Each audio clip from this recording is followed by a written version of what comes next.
The Conclave Assembly broadcast its ultimatums the way other species might broadcast sporting events. With pomp. With ceremony. With the absolute certainty that the outcome was already determined. The invitation had been transmitted to every human settlement, every Earth station, every colonial outpost in human-controlled space. It was polite. Disturbingly polite. The Conclave respectfully requests the presence of Earth's leadership for a formal session regarding the status of human territory in the Kepler Sector. This broadcast will be transmitted simultaneously across all major networks in the known galaxy. Your cooperation in this matter would be appreciated. The translation matrix in every human communication center rendered those words with crystalline clarity. The meaning, however, was not polite at all. Surrender. Immediately. Publicly. On live broadcast to the entire galaxy. Earth had 72 hours to prepare. Commander Alexandra Park read the invitation in the Earth Defense Command Center and felt something in her chest that she had not experienced in her 30 years of military service. It was not fear. It was recognition. This was the moment that had been inevitable since humanity had risen to spacefaring status. This was the moment when they would either submit or fight. And they would be asked to choose in front of an audience of billions. She called an emergency session of the Earth Council. They're going to demand we abandon the Kepler sector, Park said without preamble. The mining operations there generate 40% of our off-world revenue. If we surrender it, Earth's economy collapses within 2 years. If we refuse, the Conclave will position it as Earth acting against galactic consensus. Council member Zhao, the civilian representative, leaned forward. What are they threatening? Military force? Not explicitly. But the Conclave has never needed to make explicit threats. They have the numbers. They have the legal authority. They have 300 species backing them. What can we do? The room fell silent. No one had an answer. And that was when Dr. Marcus Vale, the youngest council member at 41, made a suggestion that would later be called the most important tactical decision in human history. We don't answer, he said quietly. Park looked at him.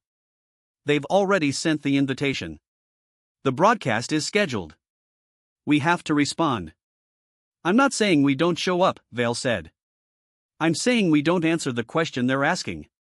We answer a different question entirely. And what question is that? Vale smiled.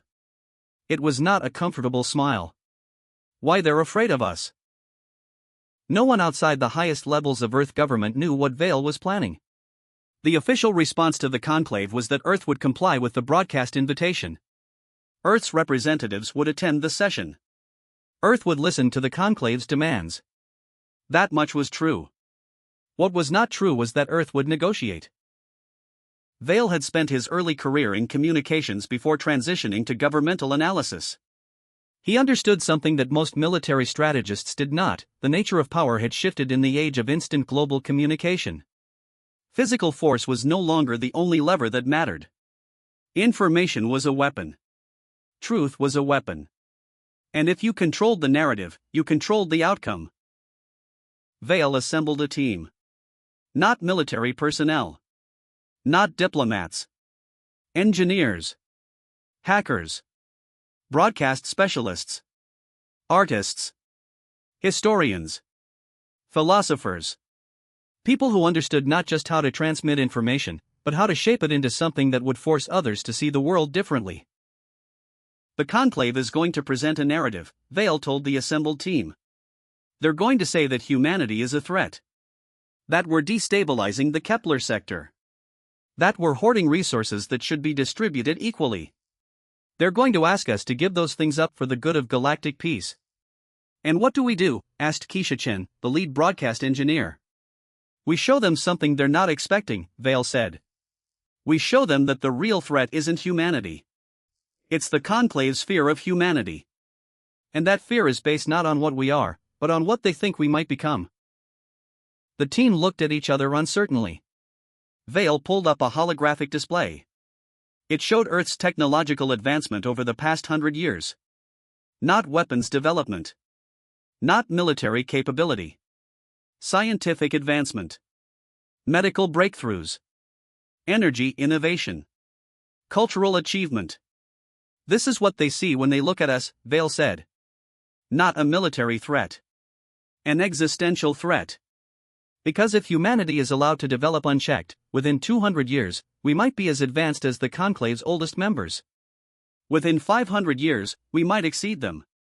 The Conclave doesn't fear what we are today. They fear what we might be tomorrow. So we're supposed to convince them that fear is justified? Chen asked. No, Vale said. We're supposed to make them understand that the fear is mutual. That every species in the Conclave fears every other species. That the entire edifice of galactic peace is built on mutual assured paranoia. And that the moment they ask one species to surrender while they all retain their power, the entire system collapses. He paused, letting that sink in. We're going to show them their own reflection, Vale continued. We're going to broadcast not just to the Conclave. We're going to broadcast to every species they're composed of. We're going to show every individual council member that the system they've built is unjust. And then we're going to let them choose what to do with that knowledge. The Conclave Assembly Chamber was enormous. It had been constructed over the course of 2 centuries to accommodate the representation of 47 sentient species. The architecture was designed to project power. Every wall was reinforced with alloys that could withstand orbital strikes. Every entrance was monitored by security systems that could identify a threat at the molecular level. It was meant to be a place where nothing unexpected could happen. That confidence would prove misplaced. High Conclave Chancellor Vorthak, a being that evolution had designed to be intimidating in every possible way, 4 meters tall, exoskeletal armor, compound eyes that tracked movement with predatory precision, called the session to order. Earth's delegation stood at the designated position. Commander Park. Council Member Zhao. Dr. Marcus Vale. 3 others. 7 humans facing an assembly of several hundred, representing the accumulated power of the known galaxy. The broadcast had already begun. The signal was being transmitted across every channel, every frequency, every communication network in space. Billions of species watched. Trillions of individuals. Earth, Vorthak said, his voice translating through every communication matrix in the galaxy. You have been called before this assembly to address the matter of your continuing occupation of the Kepler Sector. This sector contains resources essential to the stability of interstellar commerce. These resources have been determined to be the common heritage of all sentient species. Earth's monopolistic control of this territory is not compatible with principles of galactic justice. He paused, letting the weight of that accusation settle. The Conclave offers Earth a choice. Voluntary surrender of all claims to the Kepler Sector territory, with compensation to be determined by the Assembly. Or involuntary surrender, with military enforcement at a time of the Conclave's choosing. The choice was a pretense. Everyone in the chamber knew it was a pretense. It was surrender either way. The only variable was whether humanity would bow quietly or require a demonstration of force. Park stepped forward to respond. Instead, the broadcast changed. The image of the Conclave Assembly Chamber was replaced with something else. A file. A document. A list of names and dates that appeared on every screen, every device, every piece of equipment receiving the transmission. What is this? Vorthak demanded. Shut down the signal immediately. But the signal could not be shut down. Because Marcus Vale had spent the previous 6 months identifying every vulnerability in the Conclave's broadcast infrastructure. Not by hacking, which would have been detected immediately. By redesigning a routine maintenance algorithm that had been running for 15 years without anyone noticing. A single line of code, hidden in a system update. A backdoor that had been slowly activating, piece by piece, across the entire network. It was waiting for the moment when the Conclave would broadcast to the entire galaxy. And when that moment came, it would do something they had never anticipated. It would tell the truth.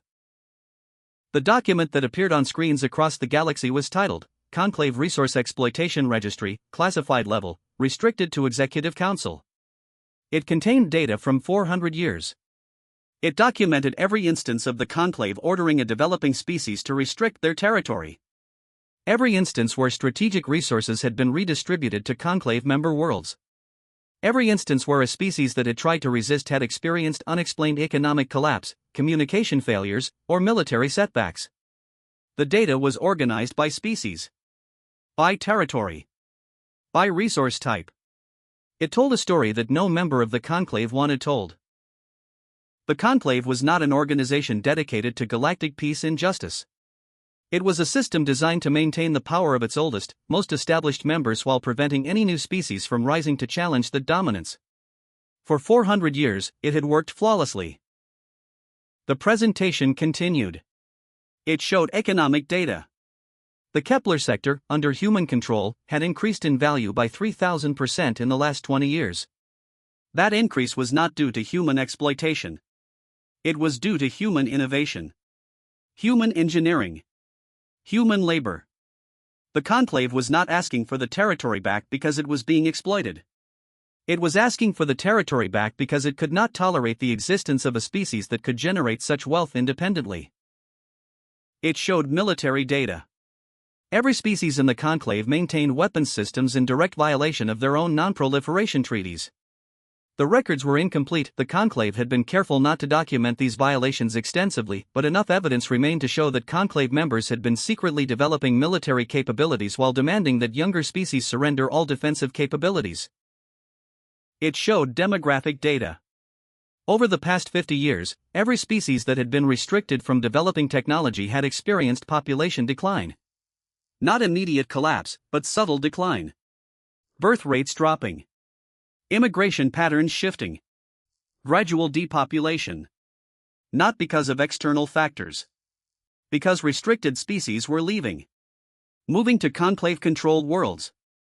Joining the power structure. Abandoning their own territories. It was not genocide. It was colonization. Slow. Patient. Inevitable. The final section of the document showed something else entirely. It was a list of resources. Detailed descriptions of what the Conclave had been moving through classified channels for the past 2 decades. Weapons technology. Weapons-grade materials. Manufacturing equipment. Defense system components. All of it being transferred to a single location.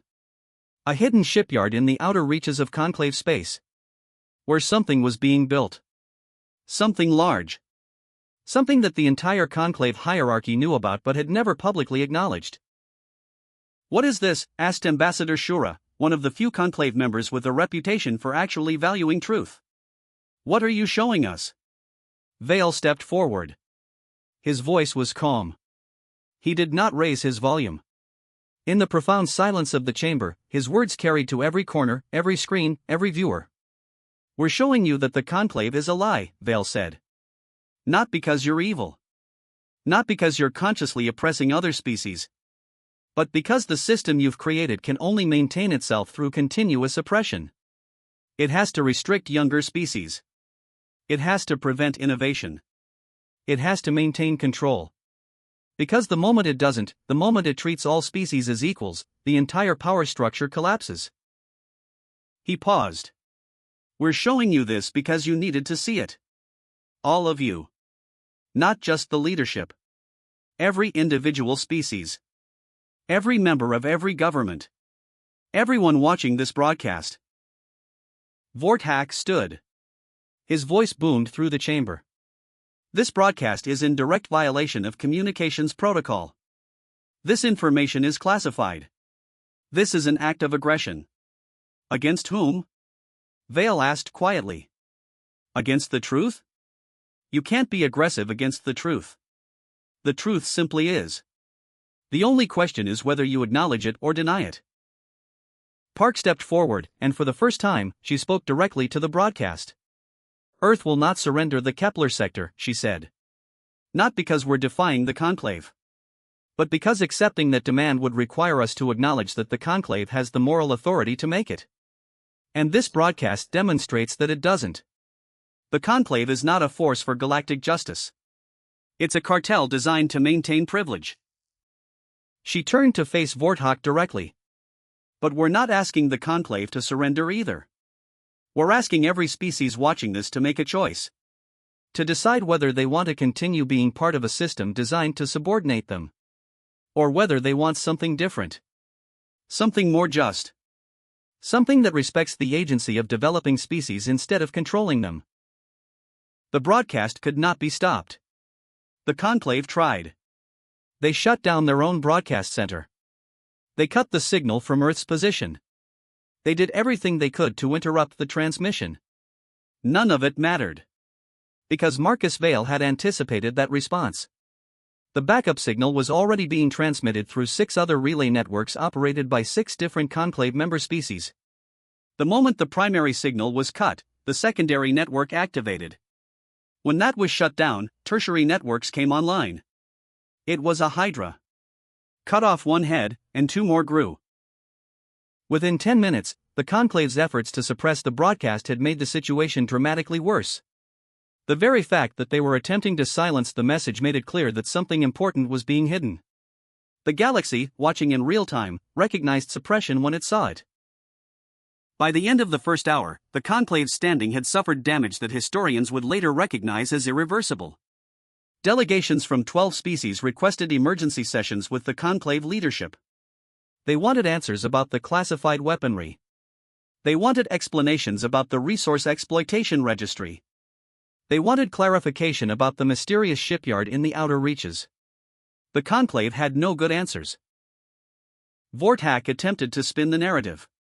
He claimed the documents were falsified. He claimed Earth had hacked the communications systems.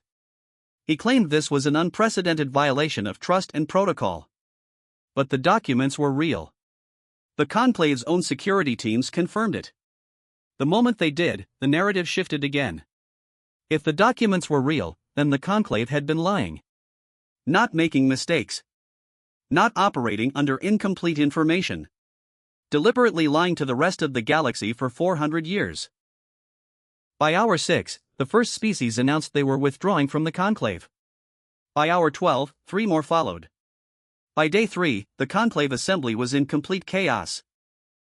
Commander Park stood in the Earth Defense Command Center watching the collapse of the system that had constrained humanity for the past 150 years. It was not triumph. That would have implied that Park had wanted this outcome. She had not. She had wanted Earth to be treated fairly within the existing system. She would have accepted a negotiation. She would have agreed to shared resource development with the Conclave. What she had not wanted was this, the destabilization of the entire galactic political order. Zhao approached her with a tactical assessment. The withdrawal of 12 species from the Conclave has created a power vacuum in 7 sectors. 3 independent powers are already making territorial claims. The weapons registry that Vale released has sparked an arms race. Every species is now assuming every other species has hidden weapons development programs. Park closed her eyes. Vale has just set the galaxy on fire. With respect, Commander, Zhao said carefully, the galaxy was already on fire. Vale just showed everyone the flames instead of asking them to believe in darkness while it burned. Park did not respond. She was thinking about what Vale had told her before the broadcast. The Conclave is stable only as long as everyone believes it's just. The moment they stop believing that, it collapses. We're not going to destroy the Conclave, Commander. We're going to free the galaxy from it. She had asked him what would come after. He had not answered. The first military engagement occurred within 3 weeks. A species called the Corny, who had been subordinated to the Conclave for 200 years, suddenly declared independence and took control of 17 resource-rich asteroids in the Vex sector. The Conclave responded with military force. The Corny had no weapons. But they had been waiting for this moment. They had contacts. They had suppliers. Within hours, human weapons manufacturers had provided them with defensive systems. The battle lasted 4 hours. The Conclave lost 6 cruisers. It was the first military defeat in Conclave history. Other species, watching that victory, suddenly understood something fundamental. The Conclave was not invincible. It had seemed invincible only because it had maintained a monopoly on military power through careful control of weapons development. The moment that monopoly was broken, the myth of Conclave invincibility evaporated. Within 2 months, 13 separate territorial disputes had erupted into open combat. Within 4 months, the first of what historians would later call the breaking wars had begun. Billions died. Entire colonies were destroyed. Technological infrastructure that had taken centuries to build was demolished in moments. Humanity watched this unfold and recognized what they had set in motion. Marcus Vale sat in a private chamber with Commander Park 6 months after the broadcast. "I killed them," Vale said quietly. "Millions of them. All because I wanted to show the galaxy a truth they weren't ready to understand." Park did not correct him. It would have been a lie. "Did you have another option?" Park asked instead. "I could have negotiated. I could have accepted Conclave pressure. I could have surrendered the Kepler Sector and allowed Earth to remain subordinated and stable." "Would that have lasted?" Vale shook his head. "No. The Conclave's collapse was inevitable. They just didn't know it yet. The system was unsustainable. Eventually, someone else would have revealed the truth. Eventually, the structure would have failed. I just accelerated it. And that makes you responsible for what came after?" Vale looked at Park. "Isn't it obvious? I showed the galaxy that the system was corrupt. That encouraged every subordinated species to rebel. Those rebellions led to war. The war led to death. I caused it." Park was quiet for a long moment. "No," she said finally. "The Conclave caused it. They built a system designed to suppress and control. I caused it. I asked you to find a solution to an unjust situation. The species that rebelled caused it. They chose violence over negotiation. You just showed them that choice was possible." She leaned forward. "Don't take credit for the galaxy's actions, Dr. Vale. Your job was to expose the truth. What the galaxy does with that truth is their responsibility." Vale said nothing. But in the depths of his mind, he knew that Park's argument was morally convenient and practically irrelevant. He had made a choice. That choice had consequences. Those consequences were his to bear. 3 years after the broadcast, the galaxy had reorganized itself into a new structure. Not a single conclave. Not a unified government. Instead, a federation of independent powers who acknowledged each other's sovereignty and committed to resolving disputes through negotiation rather than force. It was fragile. It was incomplete. But it was more just than what had come before. Humanity, in the aftermath of the broadcast, had been granted full access to the galaxy. Not as a restricted power. Not as a subsidiary member of the conclave. As an equal. Earth had taken that responsibility seriously. Dr. Marcus Vale had been offered the position of High Diplomat of Earth, representing humanity in the new political order. He had declined. Instead, he had retreated to a private research facility on Europa, where he spent his remaining years working on a single project, writing the complete, unedited history of the conclave broadcast. Not a justification. Not an excuse. Simply a record of what had happened, and why. In his final years, when his health had deteriorated to the point where he could no longer work, he received a visitor. Ambassador Shura, who had been one of the few conclave members to side with Earth, came to see him. "I wanted to thank you," Shura said. Before I run out of time as well." "For what?" Vale asked. His voice was thin. Fragile. "For showing us that change was possible. My species had accepted subordination as inevitable. Your broadcast showed us it wasn't. My people are free now because of you." Vale smiled. It was sad. "Your people are also at war with 3 neighboring species over territorial disputes that the conclave would have prevented," Vale said. "Your people are also vulnerable in ways they weren't under conclave protection. Freedom comes with costs, Ambassador." "All transformation has costs," Shura agreed. "The question is whether the cost is worth the gain. I think it is. My people think it is. And I think, deep down, so do you." Vale did not respond. Shura stayed for another hour, and they spoke of many things. Of the broadcast. Of the consequences. Of whether, given the chance to do it all over again, Vale would make the same choice. He never directly answered that question. But his silence was answer enough. In the Kepler sector, human mining operations continued. The resources that had been at the center of the Conclave's demand for surrender now belonged entirely to Earth. No one challenged Earth's claim. The broadcast had established, beyond any shadow of doubt, that Earth's control of the territory was not unjust monopolization but earned achievement. Earth prospered. But Earth's prosperity was built on a foundation of chaos. The breaking wars had destabilized trade routes. They had disrupted supply chains. They had created shortages in key resources and surpluses in others. A species called the vendors, who had once relied on conclave price controls, went bankrupt when the controls were removed and market forces took over. Their population declined by 40% over 5 years as millions emigrated to other worlds. The Corny, who had gained independence through violence, found that freedom did not automatically create peace. They were now engaged in territorial disputes with 4 neighboring species, all of whom were similarly asserting their independence. The Conclave, reduced to a ceremonial body representing the oldest and most established species, maintained its central administrative functions but had lost all enforcement authority. It became a place where species went to argue with each other, not a place where they went to seek justice. It was, paradoxically, more honest than it had been before. No one pretended anymore that justice existed at the galactic level. Everyone knew that justice was regional, local, defined by power dynamics. It was a harsh truth. But at least it was a truth. On his final day, Marcus Vale recorded a message to be transmitted to every species in the galaxy after his death. The message was simple. 10 minutes long. Recorded in a quiet voice that showed the weight of age and reflection. I showed you the truth, he said.